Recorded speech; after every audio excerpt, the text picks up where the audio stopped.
राधे राधे। आप सभी को कैसे हैं आप सभी। स्वागत है आपका मेरे इस नए ब्लॉग में।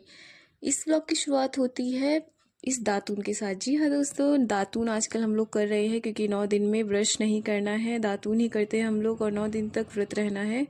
और फिर उसके बाद चली जाती हूँ नहाने के लिए। नहा के आने के बाद कर लेती हूँ माता रानी की पूजा। माता रानी की पूजा करने के बाद देखा कि पूजा को जो सामान आया था उसको अपनी अपनी जगह पर अरेंज करना है, तो फिर क्या लग गई थी इस काम में। इस काम को किया, फिर उसके बाद दूसरा काम था दीपक की जो बातें थी वो ख़त्म होने वाली थी, तो उसको भी बनाकर रख देती हूँ ताकि कुछ और दिनों तक चल सके। पता है ये सारे काम करने में मुझे बड़ा मज़ा आता है। ये सारे काम करके मेरे दिल को जैसे सुकून सा मिलता है। भगवान के पास बैठना, भगवान के साथ टाइम स्पेंड करना और ये सारी चीज़ें ख़त्म होने पर अपने हाथों से बना कर रखना बहुत ही अच्छा लगता है मुझे। जल्दी जल्दी से अपने इस काम को निपटाने के बाद मैं पहुंच गई थी सीधा किचन के अंदर, क्योंकि किचन के अंदर भी बहुत सारे काम थे। आज बनाना था व्रत का फलाहार।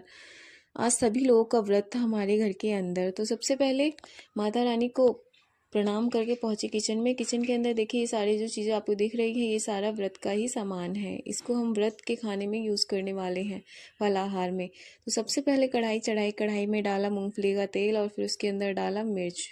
मिर्च जब थोड़ी सी पक गई थी तो फिर उसके अंदर डाल दी थी ये अरबी यानी कि घुइया। जी हाँ दोस्तों, घुइया तो व्रत में खाई जाती है। तो फिर हमारे यहाँ पर कुछ लोग इसको खाते हैं और बाकी लोग आलू खाते हैं। तो आलू में भी नॉर्मल सा तड़का लगाकर उसको भी छौंक दिया था। आपके यहाँ व्रत में क्या क्या खाया जाता है मुझे कमेंट सेक्शन में कमेंट करके ज़रूर बताइएगा। तो ये देखिए बाहर का नज़ारा। थोड़ी सी हल्की बारिश हुई थी और फिर उसके बाद मैं आ गई थी वापस रूम में। देखा कि मेरे जो साहब जी हैं वो बैठकर श्री दुर्गा सप्तशती का पाठ कर रहे थे।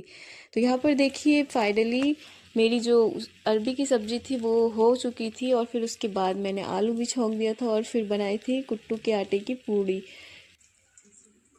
जो कि खाने में बहुत ही ज़्यादा अच्छी लगती है। एक टाइम का फलाहार हम लोग करते हैं, तो ये शाम का समय है जो कि मैं यहाँ पर ये सारी चीज़ें बना रही हूँ। आज सभी का व्रत था तो फिर पूड़ी ज़्यादा ही बनानी पड़ी थी, नहीं तो थोड़े से ही आटे से काम चल जाता था, क्योंकि 2 लोग ही 9 दिन का व्रत रहते हैं पूरे घर में, मैं और मेरे साहब जी। तो यहाँ पर देखिए फाइनली फलाहार बनाने का काम हो गया था। सबसे पहले माता रानी को भोग के लिए रख कर आए थे। माता रानी को भोग लगाया, फिर उसके बाद एक एक करके सबको दिया।